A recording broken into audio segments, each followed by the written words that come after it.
Viewers, আসসালামু আলাইকুম। Welcome to my new journey blog. আজ ২৪ ডিসেম্বর ২০২৪। বাংলাদেশের রেলওয়ের ইতিহাসে আজ এক ঐতিহাসিক দিন। চালু হয়ে গেল পদ্মা সেতু রেলওয়ে প্রজেক্টের সম্পূর্ণ রেল রুট। এরই সাথে ৪ ঘন্টারও কম সময়ে রেল ভ্রমণ করে পৌঁছানো যাবে বাংলাদেশের তৃতীয় বৃহত্তম নগরী খুলনা ও সর্ববৃহৎ স্থলবন্দর বেনাপোল। ৩ ঘন্টারও কম সময়ে পৌঁছানো যাবে ব্রিটিশ ভারতের সর্বপ্রথম জেলা ও প্রথম ডিজিটাল জেলা যশোর। মাত্র ২.৫ বছর আগেও ২টা ফেরি পার হয়ে ৭ থেকে ৮ ঘন্টায় জার্নি করে পৌঁছাতে হতো চিত্রশিল্পী এস এম সুলতানের স্মৃতিবিজড়িত চিত্রাপাড়ের জেলা নড়াইল। কিন্তু এখন ট্রেনে সময় লাগবে মাত্র ২ ঘন্টা। এছাড়া গোপালগঞ্জ, ফরিদপুরের বিভিন্ন উপজেলাতে ১ থেকে ১.৫ ঘন্টার মধ্যেই পৌঁছানো যাবে। মাত্র ৩ বছর আগেও দক্ষিণ পশ্চিমাঞ্চলের মানুষের জন্য ঢাকা ভ্রমণ ছিল অনেক কষ্টের এবং বিরক্তিকর। কারণ সড়ক পথে ছিল ফেরি এবং রেলপথ ছিল উত্তরবঙ্গ হয়ে। ২০২২ সালের জুন মাসে পদ্মা সেতুর সড়কপথ উন্মুক্ত হলেও রেলপথের জন্য অপেক্ষা করতে হয় আরও ১.৫ বছর। ২০২৩ সালের নভেম্বরে ঢাকা পদ্মা সেতু ভাঙ্গা রেলপথ চালু হবার ঠিক ১৪ মাস পর উদ্বোধন হয়ে গেল সম্পূর্ণ লাইন। উদ্বোধনী দিনেই আমার যাত্রাসঙ্গী হতে চলেছে খুলনাগামী জাহানাবাদ এক্সপ্রেস। আমি থাকব নড়াইল পর্যন্ত। রাতের জার্নি জানি না আপনাদেরকে কতটুকু ভালোভাবে দেখাতে পারবো, যেহেতু আমার বাসা যশোর। ভবিষ্যতে দিনের আলোতে এই রুটের আরও ব্লগ আপনাদেরকে দেখাতে পারবো, কিন্তু রাত হলেও ইতিহাসের সাক্ষী হতে আজই বেছে নিই জাহানাবাদ এক্সপ্রেসকে। আপনারাও আমার সাথে চলুন নড়াইল, মানে ভার্চুয়ালি উপভোগ করুন সম্পূর্ণ জার্নিটা। এই মুহূর্তে আমি অবস্থান করছি কমলাপুর রেলওয়ে স্টেশনের শহরতলি প্ল্যাটফর্মের ঠিক বাইরে। আজ সম্পূর্ণ পদ্মা সেতু রেল প্রজেক্টের যে রেল রুটটা ছিল সেটি উদ্বোধন হয়ে গেল। আপাতত একটি রেক দিয়ে খুলনা থেকে ঢাকা, ঢাকা থেকে বেনাপোল, বেনাপোল থেকে ঢাকা এবং খুলনা থেকে ঢাকা টোটাল ৪ সিঙ্গেল ট্রিপ পরিচালনা করা হবে। প্রথম দিনেই ট্রেন বিলম্বের শিকার হলো। বেনাপোল থেকে ঢাকাগামী রূপসী বাংলা এক্সপ্রেস সন্ধ্যা ৭টায় কমলাপুর স্টেশনে পৌঁছানোর কথা এবং রাত ৮টায় জাহানাবাদ এক্সপ্রেসে খুলনার উদ্দেশ্যে ছেড়ে যাবার কথা। কিন্তু এখন বাজে ৯টা ১০, ট্রেনটি মাত্রই কমলাপুর এসে পৌঁছালো। আর যেহেতু উদ্বোধনী যাত্রা ছিল, তো ট্রেনটি খুলনা থেকে যখন ঢাকা আসছে বা ঢাকা থেকে বেনাপোল গেছে, তো সব জায়গাতেই কিন্তু স্টেশনে প্রয়োজনের তুলনায় আজকে বেশি টাইম লাগছে, স্বাভাবিক। এই জন্য আজ একটু দেরি হয়েছে। লেট হওয়ার আরেকটা কারণ, যতটুকু জানতে পারলাম, ট্রেনটি যখন বেনাপোল থেকে ঢাকার উদ্দেশ্যে ছেড়ে আসে তখন ঝিগরগাছা এবং রূপদিয়া যশোর জেলার এই দুইটা স্টেশনে, মানে একটা যশোর শহর থেকে ১৫ কিলোমিটার আগে আর একটা যশোর শহর থেকে ৮ কিলোমিটার পরে, সেখানকার স্থানীয় মানুষজন ট্রেনটিকে যাত্রা বিরতির জন্য আটকে দিয়েছিল। আপ রূপসী বাংলাতে দায়িত্ব হিসেবে ছিল আমেরিকান লোকোমোটিভ 6636। সামনে একটা ব্যানার দেখা যাচ্ছে, মানববন্ধন রূপদিয়া বাজার। তাদের দাবি সমস্ত মেল ট্রেন, কমিউটার ট্রেন এবং আন্তনগর ট্রেন রূপদিয়া স্টেশনে যাত্রা বিরতি দিতে হবে। প্রথম দিনেই রূপদিয়াবাসী আপনারা কাজটা ঠিক করলেন না। পাশাপাশি ঝিগরগাছাবাসী যারা আছেন তারা এই ট্রেনকে আটকানোর বদলে বেনাপোল এক্সপ্রেস যাতে নতুন রুট দিয়ে চলাচল করে এই ব্যাপারটা ইনশিওর করার জন্য আপনারা আটকাতে পারেন। কারণ বেনাপোল এক্সপ্রেসে ঝিগরগাছাতে যাত্রা বিরতি আছে। বর্গের যা বগি, এই বগিতেই আমার সিট। যাই একটু সামনে থেকে ঘুরে আসি, কারণ ট্রেনটা যেহেতু ৯টা ১০-এ প্ল্যাটফর্মে প্রবেশ করছে, তো হয়তো বা মিনিমাম ৩০ মিনিটের মতো ঢাকাতে অবস্থান করবে আনুষঙ্গিক কাজগুলো কমপ্লিট করার জন্য। চায়না থেকে আমদানিকৃত কোচ দিয়েই উদ্বোধন হয়ে গেল রূপসী বাংলা এক্সপ্রেস ও জাহানাবাদ এক্সপ্রেস। উপরে ওয়াটারিংয়ের কাজ চলছে।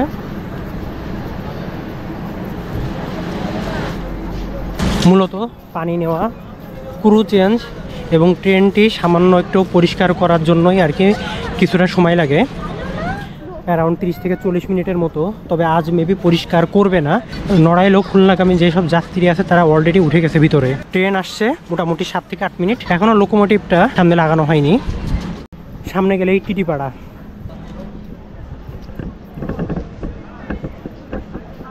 আমি ট্রেনের একদম শুরুর দিকে চলে আসছি। সম্পূর্ণ ট্রেনটি সুসজ্জিত। ট্রেনটি কিন্তু যখন বেনাপোল থেকে ঢাকার উদ্দেশ্যে রওনা দিচ্ছে তখনও কিন্তু আবার নতুন করে আবার সাজানো হয়েছে। লোকোমোটিভটা একটু পরে এখানে সেট করা হবে। ট্রেনের লোকোমোটিভ অলরেডি খুলে নেওয়া হয়েছে, এখন এটি আবার সামনে যে সংযুক্ত করা হবে। পদ্মা সেতু রেল প্রজেক্টকে টার্গেট করেই শহরতলি স্টেশনটাকে পুনর্নির্মাণ করা হয়েছে। প্রতিটা মানুষ অনেক খুশি, চারিদিকে ছবি তোলার হিড়িক। বিসমিল্লাহির রহমানির রহিম। Bio toilet.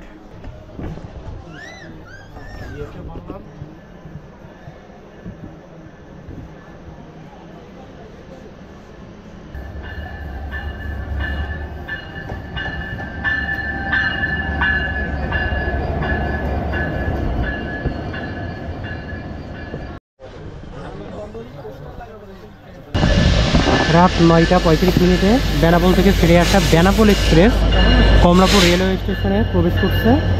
পার্থক্যটা তাহলে বুঝুন। বেনাপোল এক্সপ্রেস দুপুর 12:30 কি 1টার দিকে বেনাপোল থেকে ছেড়ে আসছে, রূপসী বাংলা ছেড়ে আসছে বিকাল 4:30টায়। দেখেন কোন ট্রেনটা কখন পৌঁছালো। তাহলে কেন এই ট্রেনটি অহেতুক রাজবাড়ি, পাংশা, ফরিদপুর ঘুরে চলাচল করবে? ওই রুট থেকে ঢাকাগামী যাত্রীদের জন্য নকশিকাঁথা এবং মধুমতি অলরেডি আছে। এখন বাজে রাত 9টা 53 মিনিট। গার্ড সাহেবের বাঁশির শব্দ শোনা গেছে, হয়তোবা খুব দ্রুতই ছেড়ে দেবে। ফাইনালি 1 ঘন্টা 55 মিনিট লেটে রাত 9টা 55 মিনিটে খুলনাগামী জাহানাবাদ এক্সপ্রেস কমলাপুর রেলওয়ে স্টেশনের শহরতলি প্ল্যাটফর্ম থেকে ছেড়ে যাচ্ছে। শহরতলি প্ল্যাটফর্মে টোটাল প্ল্যাটফর্ম এখানে 4টা, কিন্তু এখনো পর্যন্ত এখানে নাম্বারিংটা করা হয়নি।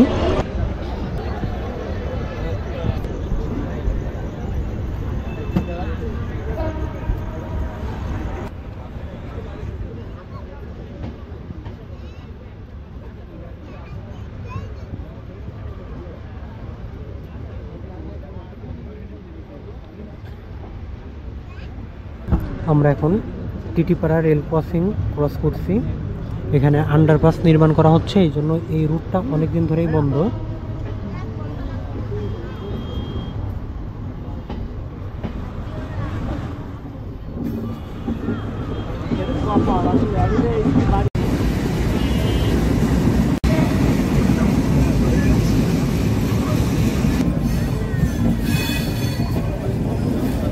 এখন আমরা এক্সপ্রেসে ক্রস করছি।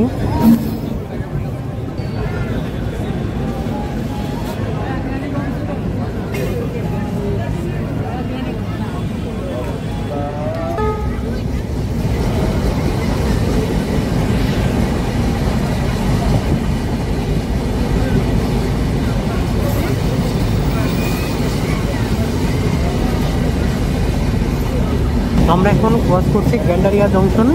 এখান থেকেই একটা লাইন চলে গেছে নারায়ণগঞ্জ সিটির দিকে। কিছুক্ষণের মধ্যেই আমরা এলিভেটেড রেল লাইনে উঠবো। অলরেডি আমরা এলিভেটেড রেল লাইনে উঠে গেছি। আপনারা যারা সন্ধ্যায় ট্রেনে যশোর যেতে চান তারাও বেছে নিতে পারেন জাহানাবাদ এক্সপ্রেসকে। সেক্ষেত্রে আপনাদেরকে নামতে হবে নড়াইল বা সিঙ্গিয়া। যদি আপনাদের কারো যদি পার্সোনাল গাড়ি থাকে সেক্ষেত্রে আপনারা সিঙ্গিয়া নামতে পারেন, যেটি বসুন্ধিয়া নামেও পরিচিত, কারণ এটি যশোর থেকে মাত্র 15 কিলোমিটার।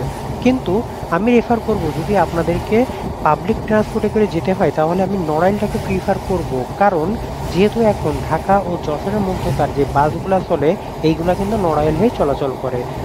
সেক্ষেত্রে আপনারা কিন্তু নড়াইল রেল স্টেশনে নেমে অটোতে করে চলে আসবেন রূপগঞ্জ বাস স্ট্যান্ডে।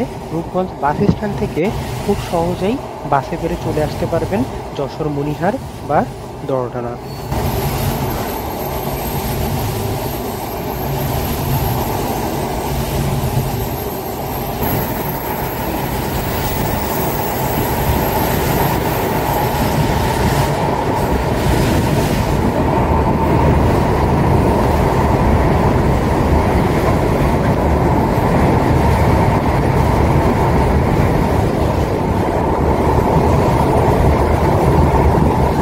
এখন আমরা অতিক্রম করছি কেরানীগঞ্জ রেল স্টেশন। এই স্টেশনটি বাংলাদেশের একমাত্র উড়াল পথে নির্মিত স্টেশন।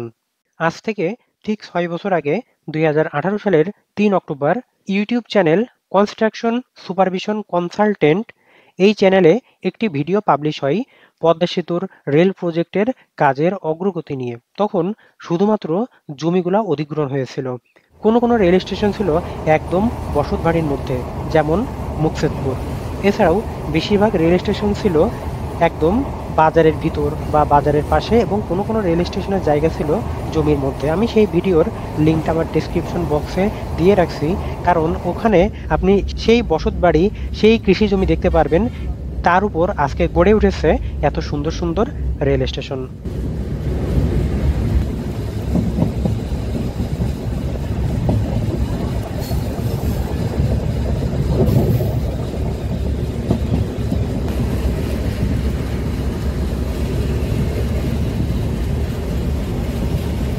আমরা এখন মুন্সিগঞ্জ জেলার নিমতলা রেলওয়ে স্টেশন ক্রস করছি। এই জন্য ট্রেনের গতিটা কিছুটা কমিয়ে রাখা হয়েছে, কারণ যেহেতু একদম নতুন রোড।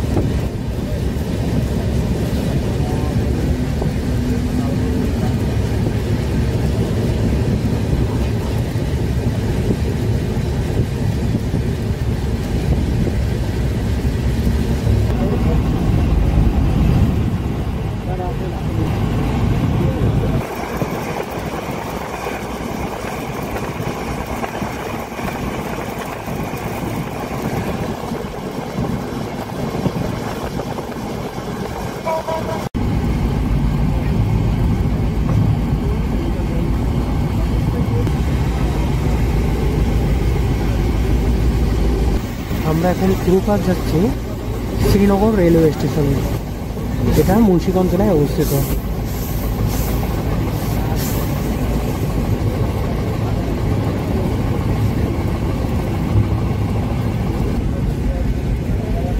এখন বাজে রাত 10:40। আমরা থ্রুপাস করছি মাওয়া রেলওয়ে স্টেশন।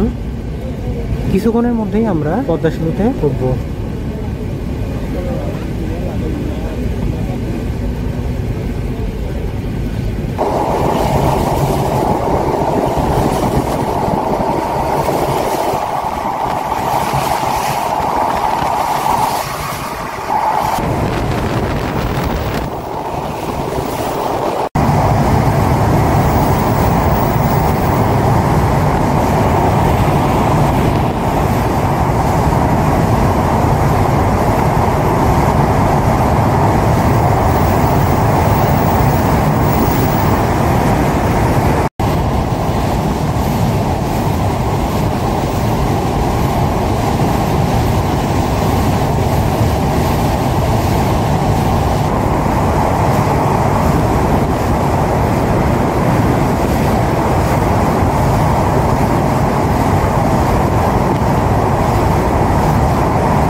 পদ্মা সেতু পার হয়েই আমাদের ট্রেনটি সিগন্যালে পড়ছিল। তো এলিভেটেড রেল লাইনেই 1 মিনিটের জন্য এখানে দাঁড়িয়েছিল। আর আশেপাশে সব কৃষি জমি।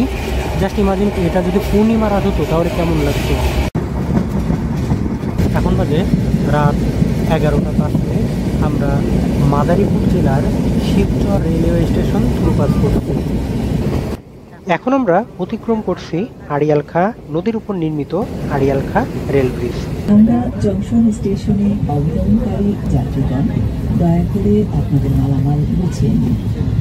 কিছু ফেলে দিলেন কিনা দেখে নিন।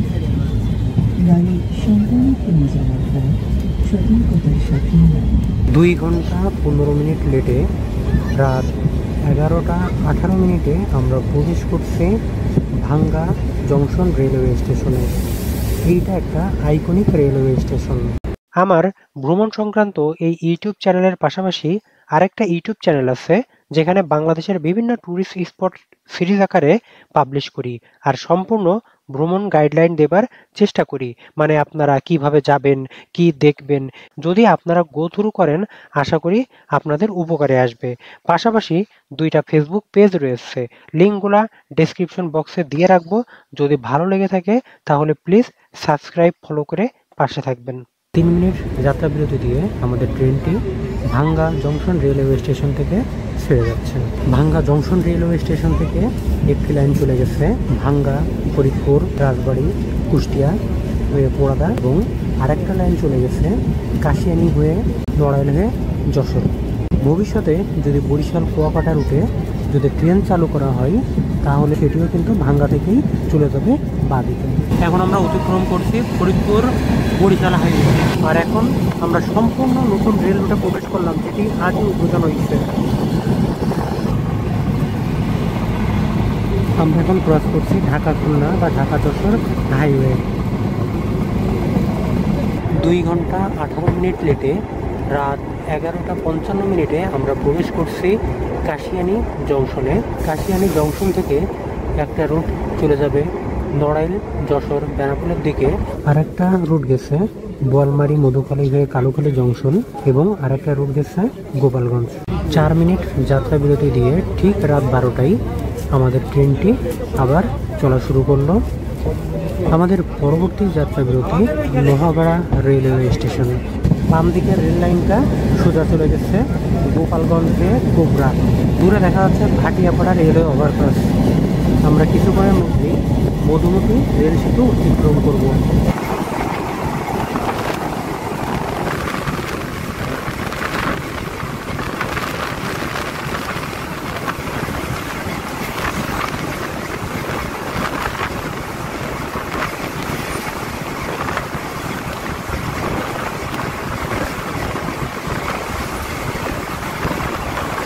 2 ঘন্টা 25 মিনিট লেটে রাত 12টা 13 মিনিটে আমাদের ট্রেনটি লোহাগাড়া রেলওয়ে স্টেশনে প্রবেশ করছে। লোহাগাড়া নড়াইল জেলায় অবস্থিত। আমাদের পরবর্তী যাত্রা বিরতি নড়াইল রেলওয়ে স্টেশন। আর নড়াইল পৌঁছানোর সাথে সাথেই প্রথমবারের মতো জাহানাবাদ এক্সপ্রেসের সাথে জার্নিটা আমার শেষ হবে। 2 মিনিট যাত্রা বিরতি দিয়ে ঠিক রাত 12টা 15 মিনিটে Jehanabad express Lohagara railway station থেকে ছেড়ে যাচ্ছে।